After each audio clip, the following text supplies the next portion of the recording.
Capital gain chapter हमारा आगे बढ़ रहा है धीरे धीरे। अगला टॉपिक हमारा आता है section 45 subsection 5, page number notes में 5 number, compulsory equation of an asset under section 45 subsection 5। Compulsory equation, इसको मैं स्टार्टिंग में समझा चुका हूं कि whenever property capital asset any capital assets acquired by government under any law, compulsory acquired by government. तो कई बार मैंने कहा था डैम बनाने के लिए, सड़क बनाने के लिए, पुल बनाने के लिए गवर्नमेंट आपकी लैंड को कंपल्सरी एक्वायर कर लेती है। आपकी इच्छा है या ना है, आपको देना पड़ेगा। कोई रेलवे ट्रैक निकालना है तो स्वाभाविक बात इतने सारे खेत बीच में आएंगे, सब खेत वाले मान गए, आप नहीं मानोगे तो क्या गवर्नमेंट अपना प्रोजेक्ट रिजेक्ट कर देगी? नहीं। तो government can acquire, compulsory require any capital asset, बदले में गवर्नमेंट आपको कंपनसेशन देगी। तो आप तो ये मान के चलो कि आपने अपनी असेट गवर्नमेंट को बेच दी, बदले में आपको जो कंपनसेशन मिला है वही सेल्स कंसिडरेशन है। ठीक है, ये एक सिंपल सी बात हो गई आपने। अब टैक्स कैसे लगेगा, कब लगेगा, ये पढ़ना है। तो क्या लिखा हुआ है आप देखें, section 45 section 5 apply in 2 cases, following 2 cases are covered under this section. Number 1, when the transfer of capital asset is by way of compulsory equation under any law, under any law, कोई से भी law के तहत अगर आपकी property compulsory acquired की है तो सेक्शन 45 सबसेक्शन 5 लगेगा। और या फिर एक और situation, when capital is transferred not by way of compulsory equation, यहां वॉलेंट्री आप अपने इच्छा से असेट बेच रहे हो, बट कंसिडरेशन इज अप्रूव्ड और determined by central government, not by state government और बाय आरबीआई। तो यहां कंपल्सरी इक्वेशन नहीं है, आपने और पार्टी ने मिलकर सौदा किया, कोई कंपल्सरी इक्वेशन नहीं, but consideration decided by central government और RBI, not by state government. ऐसी अगर सिचुएशन है तो सेक्शन 45 सबसेक्शन 5 लगेगा। यानी 2 सिचुएशन है, दोनों क्यूमुलेटिव नहीं है, और लिखा है मतलब कोई सी भी हो सकती है।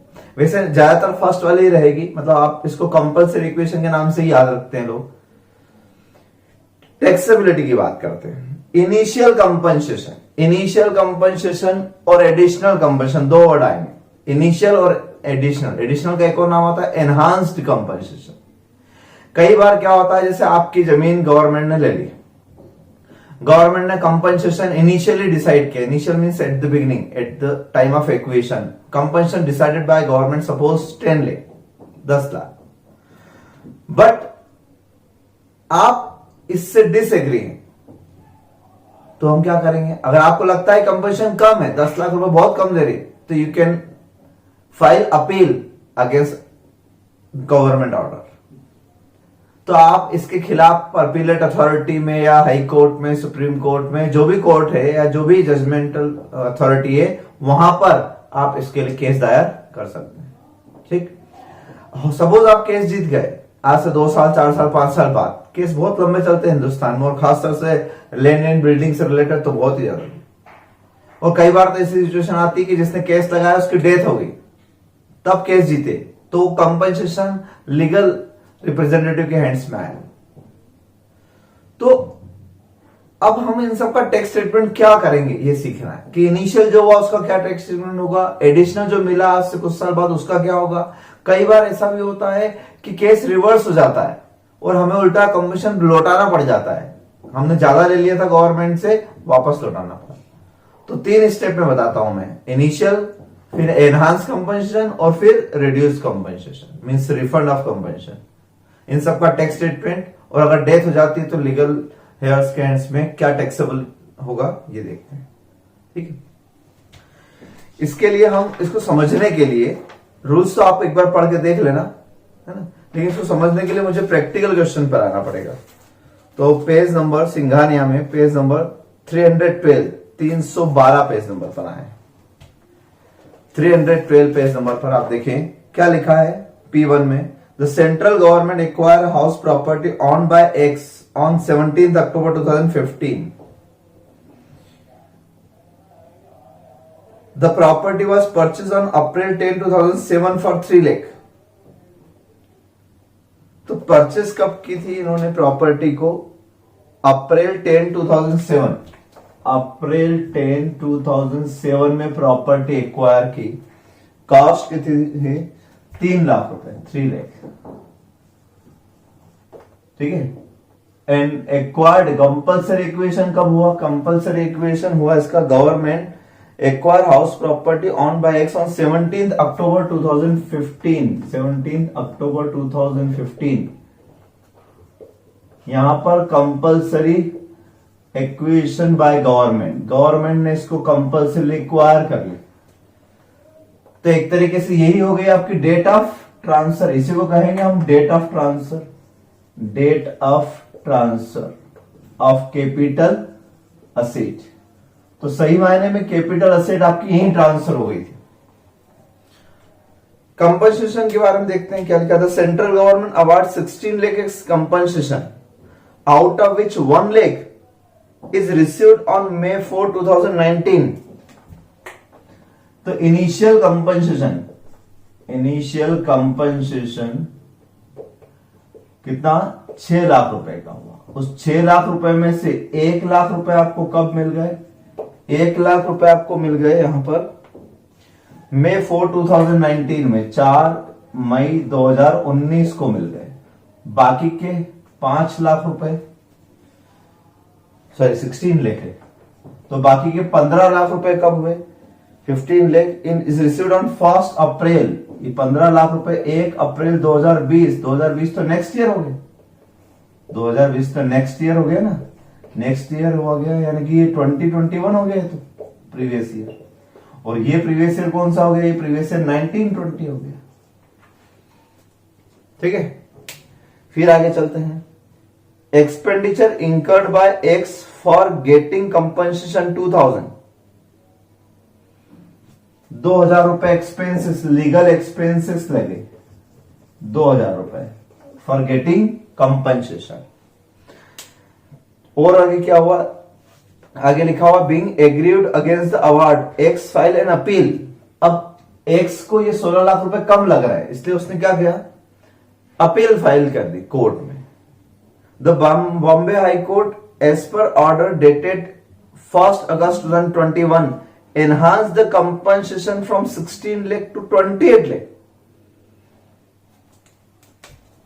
क्या हुआ? इस कंपनसेशन को बढ़ा दिया गया. एनहांस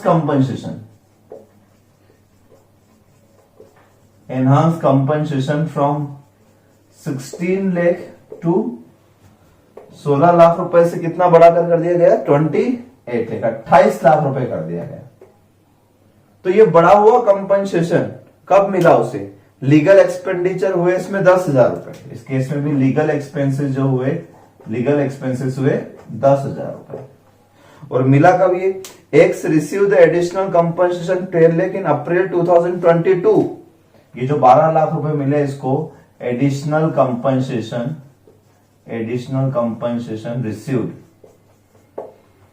12 लाख रुपए कब मिले इसको? 15 अप्रैल 2022. 15 अप्रैल 2022 को. ठीक है. 12 लाख रुपए मिले इसको. 12 लाख रुपए, 12 लाख रुपए. आगे पढ़ते हैं. Compute the capital gain. Does it make any difference if additional compensation is received by X son after the death of X? मैंने कहा था ना, केस लड़ते लड़ते बहुत साल हो जाते हैं. हो सकता है कि ये जमीन चले गई बेचारे की, पैसा भी कम मिला तो लोग को हार्ट फेल हो जाता है, हार्ट अटैक आ जाता है. ऐसी कंडीशन में वो तो चले गए, लेकिन उनके बच्चों को कंपनसेशन मिला. 12 लाख का एडिशनल कंपनसेशन उनके बच्चों को मिला या उनको विडो को मिला, तो उनके एंड्स में टैक्सेबिलिटी क्या होती है पढ़ते हैं. तो ये इलस्ट्रेशन से समझ में आएगा. और मैं बार बार बोल रहा हूं आपको, कैपिटल गेन चैप्टर में आप वर्किंग जब तक नहीं करेंगे आप क्वेश्चन सही समझ ही नहीं सकते. आपको हर चीज का एनालिसिस करना पड़ेगा कि कहां क्या चीज क्यों दी है. अब आते हैं रूल्स पर. चलिए, रूल्स नंबर 1 क्या? टैक्सेबिलिटी. सबसे पहली बात,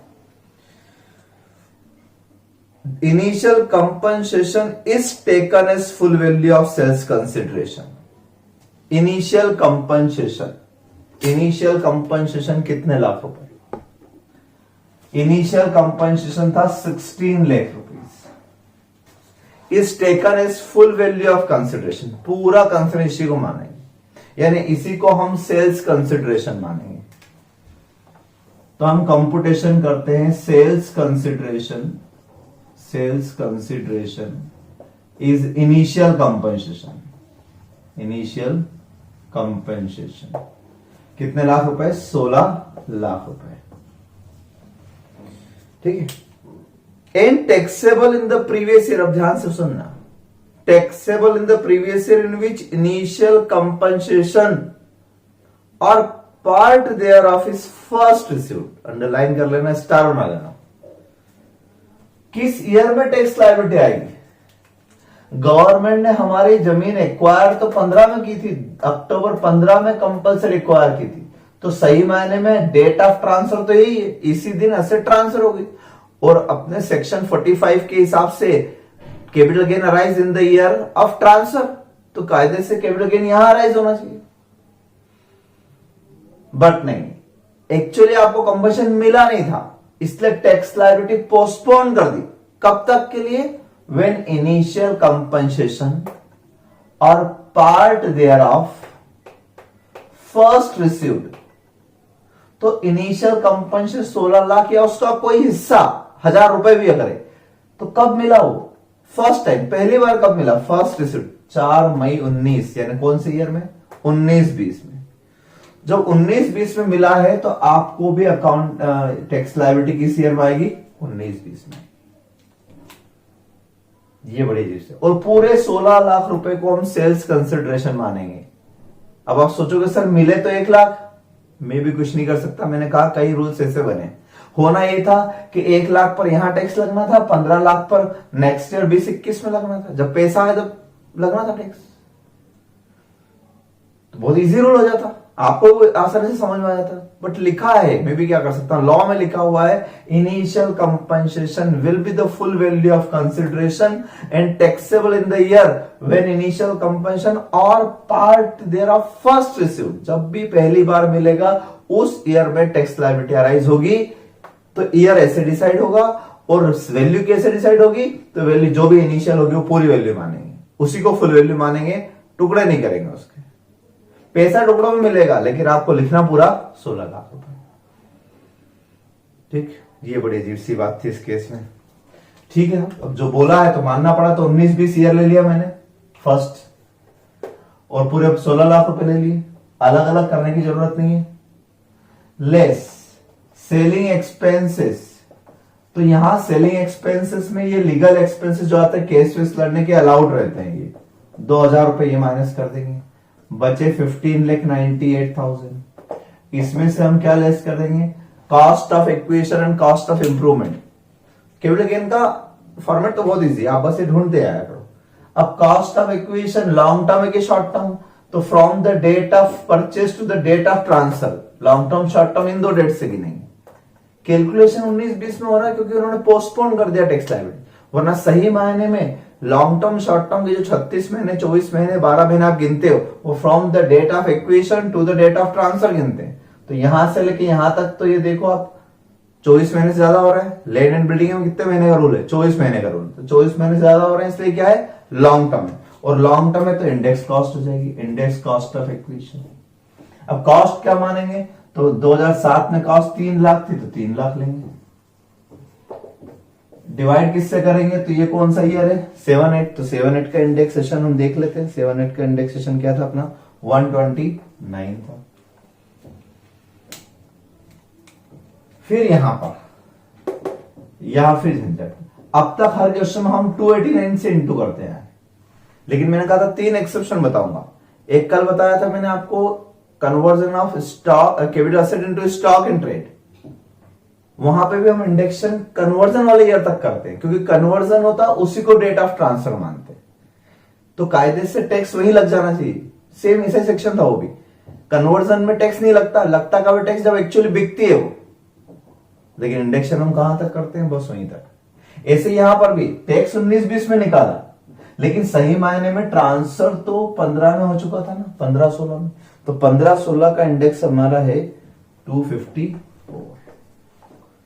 ठीक है ना, ये बात ध्यान रखना। ये क्या रहेगा, ईयर ऑफ ट्रांसफर, और transfer means year of compulsory acquisition, वहां था ईयर ऑफ कन्वर्जन।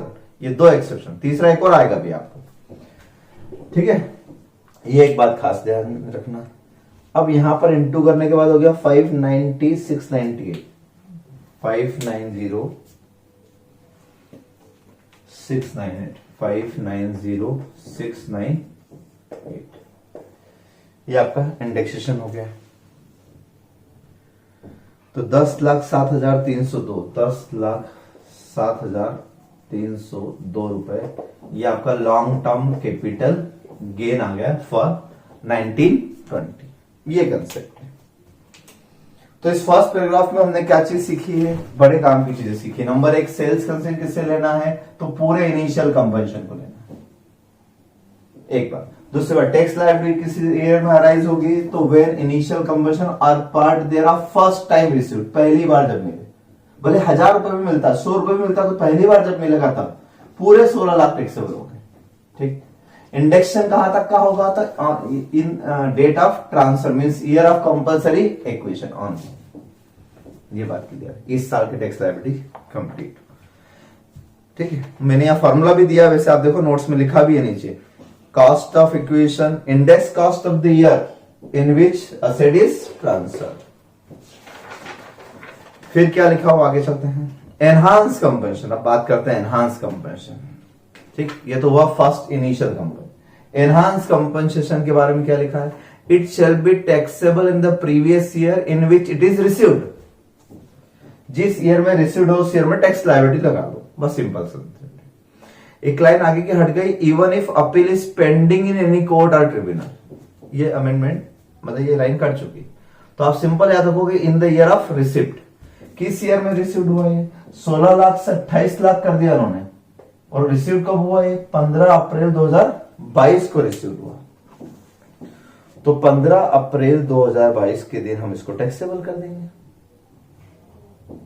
कौन सा ईयर हुआ है, 22-23, मतलब प्रीवियस ईयर हो गया हमारा 22-23, असेसमेंट ईयर हो गया 23-24। इस ईयर में इनिशियल एडिशनल कंपनसेशन रिसीव्ड वाले ईयर में, हालांकि इसका डिसीजन देखो आप, डिसीजन एनहांस कंपनसेशन डिसीजन तो पहले आ चुका था, अगस्त 21 में आ गया था। ये गवर्नमेंट ने जो एनहांस करने का डिसीजन है तो अगस्त 21 में दे दिया था, बट रिसीव्ड वाले ईयर में टैक्सेबल होगा। ठीक है, तो जब रिसीव्ड होगा तब एडिशनल कंपनसेशन रिसीव्ड कितने लाख रुपए मिले थे, 12 लाख रुपए, लेस इसमें से लीगल एक्सपेंसेस। लीगल एक्सपेंसेस हुए थे इस टाइम पे कितने, 10,000 रुपए, तो 10,000 ही माइनस हो जाएंगे, 11,90,000 टैक्सेबल। अब ये कॉस्ट वापस से माइनस थोड़ी ना होगी डबल से, वो मकान तो आपका माइनस हो गया ना, कॉस्ट तो, cost of acquisition bar bar minus क्यों होगी, कॉस्ट तो पूरी आपने वहां ले ली, यहां डबल से क्यों होगी। तो additional compensation is fully taxable after deducting legal expenses in the year of receipt. Simple याद हो। थोड़ा सा एक अमेंडमेंट आया था इसमें, वो ये कि एनहांस कंपनसेशन और additional compensation will be taxable in the previous year in which final order of such court, tribunal और other authority is made, not in the year of interim order. इसको समझते हैं, मतलब ये कि ये वाला केस इसने सपोज हाई कोर्ट में लगाया था, ठीक, और जीत गया है, कितने मिल गए इसको, 12 लाख। तो हाई कोर्ट ने अपना फाइनल ऑर्डर दे दिया, अब गवर्नमेंट ने हमारे खिलाफ केस लगा दिया सुप्रीम कोर्ट में, क्या हो गया, सुप्रीम कोर्ट में लगा सकते ना। तो सुप्रीम कोर्ट में केस पेंडिंग है, बट इस कोर्ट का तो फाइनल ऑर्डर आ चुका है। तो जिस कोर्ट में आपने केस लगाया था, जिस ट्रिब्यूनल में आपने केस लगाया था, वहां का फाइनल ऑर्डर आना चाहिए, इसलिए यहां लिखा है final order of such court. Such court का मतलब जिस कोर्ट में हमने केस दायर किया था। आपने देखा होगा जैसे डिस्ट्रिक्ट कोर्ट होती पहले, फिर उसके बाद हाई कोर्ट, उसके बाद सुप्रीम कोर्ट, और इससे पहले भी अगर जाना चाहे तो ट्रिब्यूनल होती, कंज्यूमर फोरम होते हैं, बहुत सारी जगह जहां डिसीजन होते हैं। तो हो सकता है आपने किसी ट्रिब्यूनल में फाइल किया था, इसके लिए कोई स्पेशल ट्रिब्यूनल बना हो गवर्नमेंट की तरफ से, वहां फाइल किया था, वहां का फाइनल ऑर्डर आ गया ना।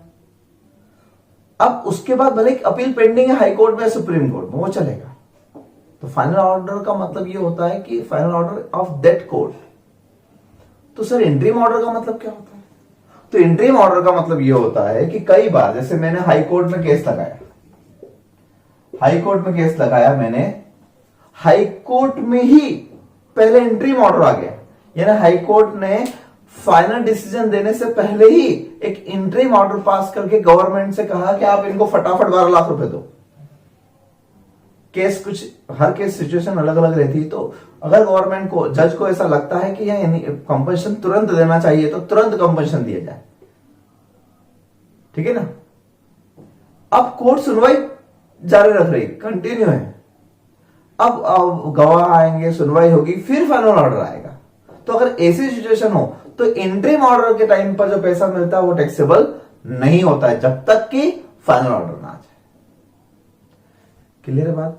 तो यहां फाइनल हो गया ऑर्डर। अब आप या सामने वाली पार्टी जो हारता है वो आगे जाता है, तो जो हार गया वो जाएगा सुप्रीम कोर्ट में, वहां भले अपील पेंडिंग हो, चलेगा। तो यहां पर अगर ऐसा लिखा भी होता है, even if appeal is pending in supreme court but it is taxable in the year of receipt, taxable. ठीक है। और लास्ट, इसी में और पॉइंट पढ़ते हैं अमेंडमेंट के, second point. In this case cost of acquisition and cost of improvement shall be taken as nil, only litigation expenses means legal expenses for getting compensation are deductible. तो बस ये deductible होंगे, cost of acquisition less नहीं होगी। और तीसरा point, इस पे विस्तार बनाना, if enhance compensation is received by any person because of the death of transferor or for any other reason it is taxable in the as income of recipient। तो इस क्वेश्चन में लास्ट टाइम लिखा था ना, does it make any difference if additional compensation is received by X son? तो yes, it is taxable in the hands of legal representative X son। The enhanced compensation is received by X son after the death of X is taxable। ठीक है, ये cases है। ये सारे rules काम के थे और बड़े थे, इसलिए मैंने इस टॉपिक को बाद में समझाया। अब इसी में एक चीज और समझा देता हूं मैं। ये फर्स्ट ईयर हुआ, जिस ईयर में पहली बार आपको कंपनसेशन मिला वहां पूरा 16 लाख का टैक्स लगा। एनहांस कंपनसेशन का रूल लिख दिया मैंने, जिस ईयर में रिसीव्ड होगा उस ईयर में टैक्स लग गया। ठीक, ये मिटा देता हूं वर्किंग में। अब आपका इनिशियल कंपनसेशन 16 लाख डिसाइड हुआ था, ठीक। फिर इसको हाई कोर्ट ने बढ़ा के कितना कर दिया था, 28 लाख। तो आपको कितने एडिशनल मिल गए थे? आपको मिल गए थे एडिशनल 12 लाख। तो आपने टैक्स लगा दिया। फिर ये केस सुप्रीम कोर्ट जाता, मान लो ये कोर्ट कहां जाता, ये केस सुप्रीम कोर्ट जाता। और सुप्रीम कोर्ट वाले, ये 28 यहां लिखता हूं, तो एडिशनल कंपनसेशन आपको मिला था 12। अब सुप्रीम कोर्ट वाले इस कंपनसेशन को रिड्यूस कर देते, मान लो उल्टा, वो आप हार जाते। अभी आप जीत गए थे तो आपको 12 लाख मिल गए, फिर गवर्नमेंट ने केस लगा दिया आपके खिलाफ, तो सुप्रीम कोर्ट गया केस, सुप्रीम कोर्ट में आप हार गए और गवर्नमेंट ने आपका एनहांस कंपनसेशन रिड्यूस करके और इसको 22 लाख पर ला दिया। कितने पर ला दिया? 22 पर। तो आपको 6 लाख रुपए लौटाना पड़ेंगे। कितने लाख रुपए लौटाना पड़ेंगे? 6 lakh to be refund. Government को आपको रिफंड करना पड़ेगा। तो आपको सर गवर्नमेंट को रिफंड करना पड़ेगा, तो ठीक है क्योंकि कोर्ट का ऑर्डर मानना तो पड़ेगा, लेकिन आप तो इसके ऊपर टैक्स दे चुके होंगे क्योंकि आपने तो पूरा 12 लाख पर टैक्स दिया। जबकि अगर ये रिफंड करना है तो सही मायने में मेरा एनहांस कंपनसेशन 16 से 22 हुआ, यानी 6 लाख पे टैक्स लगना चाहिए ना, जबकि लग कितने पे गया था? 12। तो क्या गवर्नमेंट मुझे टैक्स रिफंड करेगी? यस, गवर्नमेंट आपको टैक्स रिफंड करेगी। तो इसी क्वेश्चन को कंटिन्यू करते हैं। पहला साल ये हुआ, दूसरा ये हुआ। अगर ऐसा केस होता, ये हुई बात 2022 की, कब हुआ था ये डिसीजन? 2022 में। अब ऐसा होता है, सुप्रीम कोर्ट का जो केस आता 6 लाख रुपए का, ये आता 2025-26 में। सुप्रीम कोर्ट का डिसीजन कब हुआ था? 25-26 में। तो 25-26 में क्या होता? हर साल क्या असेसमेंट अलग अलग होता है, इस ईयर का अलग, इस ईयर का अलग। लेकिन 25-26 में ये होता प्रीवियस ईयर 25-26 में, यानी असेसमेंट ईयर 26-27 में, उस ईयर में ये होता कि वहां रिकम्पुटेशन होता, recomputation of enhance compensation, of additional compensation for previous year 22-23, assessment year 23-24। इसी ईयर का फिर से कंप्यूटेशन होता, ठीक है, इसी ईयर का फिर से कंप्यूटेशन होता, मतलब एडिशनल कंपनसेशन, एडिशनल कंपनसेशन जो आपका सही मायने में होता वो 16 से 28 नहीं होता, अब होता 16 से 22, यानी 6 लाख रुपए। ठीक है, 22 और 16 का डिफरेंस जो एक्चुअल डिसाइड हुआ सुप्रीम कोर्ट से। Less legal expenses, legal expenses 10,000 यहां हुए थे, और मान लो सुप्रीम कोर्ट में भी हुए 15,000, 25,000, तो आपका सही मायने में लॉन्ग टर्म कैपिटल गेन आता 5,75,000। ये रिकम्पुटेशन इसी साल का फिर से कंप्यूटेशन हुआ, रिवाइज रिटर्न भराएगा, यहां पे इसका फिर से रिटर्न भरेंगे। और टैक्स किस ईयर के हिसाब से लगेगा सर? इस ईयर के हिसाब से लगेगा कि इस ईयर के? तो इसी का रिकम्पुटेशन हुआ है ना, इसी का रिकम्पुटेशन हुआ है, तो टैक्स इसी के, यानी इस ईयर में अगर टैक्स की स्लैब 20% हो तो 20% लगेगा, 30 हो तो 30 लगेगा।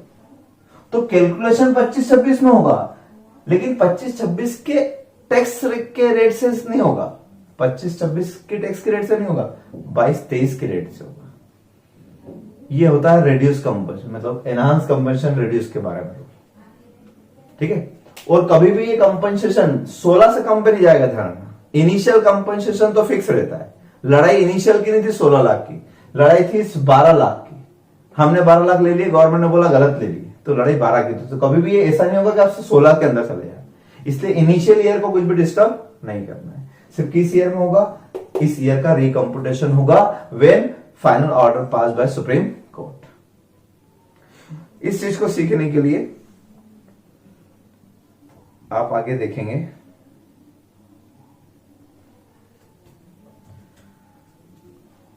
इस लाइन को यहां पे लिखना रह गया है, नोट्स में लिख लेना ये, कि if enhance compensation is reduce by further any court और tribunal, then in the year of final order,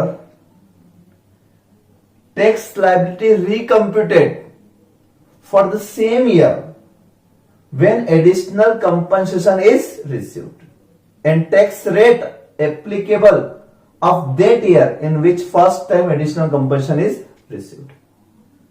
तो हमारा टैक्स इधर हमने 11,90,000 पर टैक्स भरा होगा, जबकि बनता कितना है? 5,75 रिकम्पुटेशन करने बाद, तो इतना टैक्स हमें रिफंड मिल जाएगा, गवर्नमेंट हमें ब्याज सहित पैसा वापस करेगी, क्योंकि हमने ज्यादा टैक्स भर दिया था। ठीक है, ये लाइन वहां लिख लेना। और इससे रिलेटेड इलस्ट्रेशन अगर आपको देखना है तो एक तो मैंने करवाया P1, ये तो रिपीट करना ही रहता है, एक E1 है नीचे, वो भी कर लेना। और E1 के बाद नेक्स्ट पेज पर, यानी 313 पेज पर 4th नंबर पॉइंट के नीचे इलस्ट्रेशन नंबर नहीं दिया है, लेकिन इलस्ट्रेशन बना के दिया हुआ है। 4th नंबर भी नहीं, बल्कि 1st नंबर पॉइंट सी 313 के सबसे टॉप पर ये इलस्ट्रेशन नंबर नहीं दिया है, लेकिन ये क्वेश्चन बना हुआ है पूरा। तो यहां से ये 1, 2, 3, 4 ये जो 4 पॉइंट है, ये चारों पॉइंट इसी के, इनिशियल के, एडिशनल के, रिकम्पुटेशन के, तीनों पॉइंट कवर हो जाएंगे आपको। तो ये चारों पॉइंट को कंसिडर करते हो, फिर मेरी स्टाइल में पहले वर्किंग लिखना, फिर 1 बाय 1 क्वेश्चन करके देखना, तो आपकी प्रैक्टिस हो जाएगी। ठीक है, अगले टॉपिक पर आते हैं, वहीं कंटिन्यू देखें आप। 4th number point, page number 6 notes का, computation of capital gain in case of non resident. Non resident के केस में अभी तक किसी हेड में कोई खास फर्क नहीं आया, सभी के लिए एक जैसी इनकम कैलकुलेट होती है, और नॉन रेसिडेंट के लिए भी टैक्स रेट सेम रहती है, वही इंडिविजुअल के लिए स्लैब सेम है। बट यहां एक पॉइंट में एक डिफरेंस है कि if a non resident acquires shares in और debentures of an Indian company, shares में भी इक्विटी शेयर्स और प्रेफरेंशियल शेयर्स, तो इक्विटी शेयर, प्रेफरेंशियल शेयर्स और डिबेंचर्स इन इंडियन कंपनी, खरीदना कहां है? इंडियन कंपनी में। Non resident person Indian company में इन्वेस्टमेंट कर रहा है बाय यूटिलाइजिंग फॉरेन करेंसी। तो बात सब काम की, शेयर डिबेंचर के अलावा कुछ नहीं होना चाहिए, इंडियन कंपनी में होना चाहिए, और सबसे इंपॉर्टेंट है by utilizing foreign currency. Indian currency नहीं, फॉरेन करेंसी यूटिलाइज करे, बाहर से पैसा लेकर आए और इन्वेस्ट करे। The gain will be calculated in same currency. तो कैपिटल गेन कैसे कैलकुलेट करने का कहा? In same currency which was initially utilize to acquire in acquiring shares and debenture. यानी अगर वो डॉलर लेके आया तो कैपिटल गेन डॉलर में निकालना है, अगर वो पाउंड लेके आया तो मुझे कैपिटल गेन उसी में निकालना। तो क्या लिख रहे हैं clear cut? Capital gain will be calculated in the same currency. ठीक है सर, चलिए इसको भी हम प्रैक्टिकल क्वेश्चन से समझते हैं। सिंघानिया में पेज नंबर 313। मैंने पहले भी कहा था कैपिटल गेन चैप्टर वैसे बहुत इजी है, 4 पॉइंट का खेल है, कॉस्ट ढूंढ लो, सेलिंग सेल्स कंसिडरेशन ढूंढ लो, लेकिन वेराइटी बहुत है। तो आपको मैंने जो नोट लिखे हैं, हर एक नोट के सामने आप पेज नंबर और क्वेश्चन नंबर लिख लेना कि आपने इस थ्योरी के साथ कौन सा क्वेश्चन किया था। क्योंकि क्या होता है, थ्योरी से आपको बात आधी समझ में आती है और प्रैक्टिकल करते हैं तो पूरी समझ में आती है। जैसे इस क्वेश्चन को देखते हैं, P1 313 पेज नंबर। एक्स अ नॉन रेसिडेंट, नॉन रेसिडेंट होना जरूरी है, एक नॉन रेसिडेंट होना जरूरी है, एक फॉरेन करेंसी जरूरी। Remit $60,000 to India. तो भाई इंडिया वो पैसे भेज रहा है तो भेजे, उसमें क्या दिक्कत? पैसे भेजने से कुछ थोड़ी ना होगा, पैसा भेजने के बाद उसको शेयर में इन्वेस्ट करना जरूरी है। तो रेमिटेंस किया उसने 10 अगस्त को, उससे हमें क्या मतलब? 10 अगस्त को शेयर तो नहीं खरीदे, तो ये डेट काम की नहीं है, ये डेट तो रेमिटेंस की है। The amount is partly utilize on 17 अगस्त 2002। ये काम की 17 अगस्त 2002 को उसने क्या किया? इस फॉरेन करेंसी यूटिलाइज की for purchasing 50,000 preferential shares in lotus limited in Indian company at the rate of ₹6 पर शेयर। तो उसने 50,000 शेयर एक्वायर किए ₹6 की रेट से। रुपीज में दिया हूं, ध्यान रखना, डॉलर में नहीं दिया है, ठीक है। These shares are sold for 28 per share on 10th April 19। इसको 10 अप्रैल 19 को इसने सारे शेयर्स बेच दिए। कितने की रेट से बेच दिए? ये भी रुपीज में दिया हुआ, 28 रुपीज, ₹28 की रेट से बेच दिया। बट ये पैसा उसने लगाया, पहली बात तो नॉन रेसिडेंट है, और इसने ये जो इन्वेस्टमेंट किया Indian company shares and debentures by utilizing foreign currency. Foreign से पैसा लाया डॉलर, उसको रुपीज में कन्वर्ट किया होगा, फिर यहाँ के शेयर्स खरीदे होंगे, ठीक है, और वो शेयर खरीद के बेच दिए। बस find out the capital gain chargeable for the year वगैरह वगैरह। अब बस यहीं आ जाओ अब आप मुझे बताओ, पहली बात तो लॉन्ग टर्म है कि शॉर्ट टर्म है? लॉन्ग टर्म है या शॉर्ट टर्म है? तो भाई लिस्टेड शेयर्स अगर होते तो 12 महीने का रूल है, अनलिस्टेड है तो 24 महीने का रूल है, बता चुका हूं मैं आपको। अनलिस्टेड, लिस्टेड सारे सिक्योरिटीज पर 12 महीने का रूल है, और अनलिस्टेड शेयर्स पर, इक्विटी एंड प्रेफरेंशियल शेयर पे 24 महीने का, और अनलिस्टेड डिबेंचर्स या कुछ और हो तो 36 महीने का रूल है। तो ये तो क्लियर दिख रहा है, जब इतना डिफरेंस लॉन्ग टर्म है, कुछ सोचने वाली बात ही नहीं। अगर लॉन्ग टर्म है तो कंपुटेशन कैसे होना चाहिए? प्रीवियस ईयर 1920, 19-20 नॉर्मल रूल पे आएगा यहाँ पर। नॉर्मल रूल में तो यही होता है। तो कंपुटेशन किस तरीके से होता है? Number 1 sales consideration. तो सेल्स कंसिडरेशन कितना है?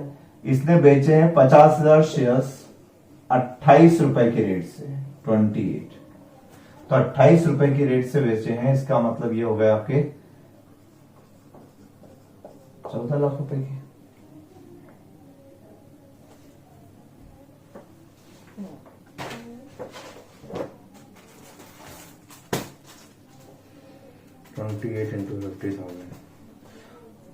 तो ये हो गए 14 लाख रुपए के।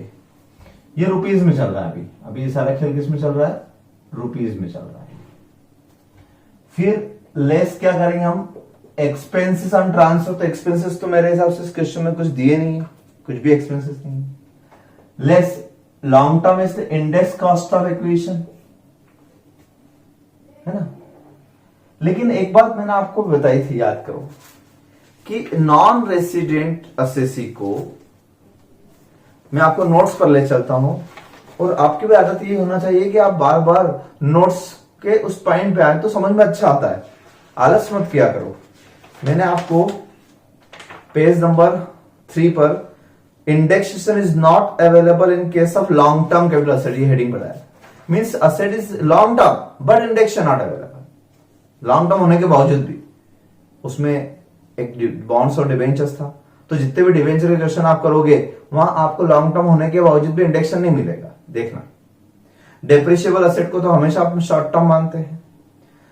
स्लम सेल अभी आगे आएगा पॉइंट। फिर था GDR shares debentures of Indian company acquiring by utilizing foreign currency exchange by non resident. यहां चाहो तो ये पेज नंबर लिख सकते हो।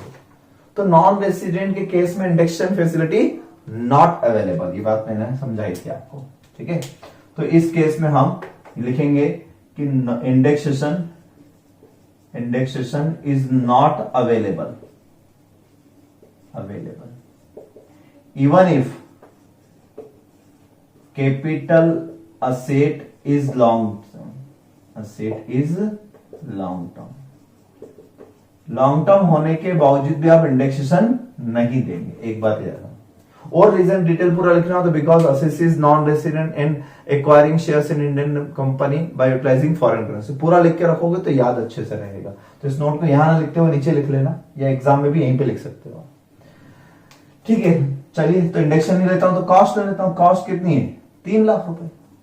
कॉस्ट कितनी थी? 3 लाख रुपए, ठीक है ना। तो एक्चुअल कॉस्ट जो थी इसकी, एक्चुअल कॉस्ट 3 लाख रुपए है। ऐसा होना था क्वेश्चन, कितना इजी रहता है। और इंडिया में टैक्स दे रहे हैं तो इंडियन रुपीज में निकालेंगे ना गेन। ये लॉन्ग टर्म कैपिटल गेन आ गया आप 11 लाख। लेकिन नहीं, उन्होंने कुछ और बोला था। उन्होंने आपसे बोला था capital gain will be calculated in same currency. Same currency मतलब डॉलर लाया तो डॉलर में कैलकुलेट करो आप। तो ये पूरा मुझे डॉलर में कैलकुलेट करने के लिए कहा है उन्होंने। देखिए आप, आ जाए जरा उस पेज पर, पेज नंबर 6 पर लिखा है सब इन सेम करेंसी। तो मुझे इस पूरे को डॉलर में ही कन्वर्ट करना पड़ेगा। तो अब 14 लाख रुपए को मैं डॉलर में कन्वर्ट कैसे करूं? तो मुझे चाहिए कि एक्सचेंज रेट। तो रूल ये है, आप पेज नंबर 6 नोट्स पर आए, पॉइंट नंबर 4। अब एक टेबल दी हुई मिलेगी आपको। सेल्स कंसिडरेशन कन्वर्ट करना है average rate on the date of transfer. किस रेट से? एवरेज रेट से। Average rate means buying rate and selling rate. दो तरह की रेट होती है एक्सचेंज में। डॉलर खरीदने की रेट अलग होती है, बेचने की रेट अलग होती है। उन दोनों को प्लस करके डिवाइड बाय 2 कर देंगे तो एवरेज रेट आ जाएगी। तो सेल्स कंसिडरेशन को हमें एवरेज रेट से कन्वर्ट करना है। किस दिन की average rate? Date of transfer, क्योंकि सेल भी तो उसी दिन हुआ ना। तो डेट ऑफ ट्रांसफर मतलब 10 अप्रैल की डेट। सेलिंग एक्सपेंसेस होते तो उसको भी किस पे? Average rate. वो भी किस दिन की? ट्रांसफर, क्योंकि वो भी ट्रांसफर के साथ ही होता है। कॉस्ट ऑफ एक्विजिशन, एक्वायर कब किया था आपने? अगस्त 2002 में। तो इसमें एवरेज रेट लेना है डेट ऑफ एक्विजिशन की, वहां की एवरेज रेट। और जब एक कैपिटल गेन आ जाए तो कैपिटल गेन को बाइंग रेट से कैलकुलेट करना है। तो 3 जगह एवरेज रेट और 1 जगह बाइंग रेट। तो आप देखो, आपके इस क्वेश्चन में रेट दे रखी है, देखो ध्यान से, दिए 3 दिए। एक तो 10 अप्रैल की दी है, तो 10 अप्रैल से मुझे 10 अगस्त की दी, मुझे मतलब नहीं कि 10 अगस्त को तो पैसे लेके आया था। एक्चुअली उसने इन्वेस्ट कब किए थे? 17 अगस्त को। तो 17 अगस्त की रेट दे रखी है, 10 अप्रैल की भी दे रखी है, ठीक है ना। तो 10 अप्रैल की रेट से इसको कन्वर्ट कर लेते हैं हम। इसको कन्वर्ट कर लेते हैं। 10 अप्रैल की रेट क्या है? 45.9, 46.4, दोनों को ऐड करो, डिवाइड बाय 2 करो। एवरेज रेट आ गई 46.15। ये कन्वर्ट कर दिया, ठीक है। ये कन्वर्ट करने के बाद आपका कंसिडरेशन कितना आ गया? 3335.86,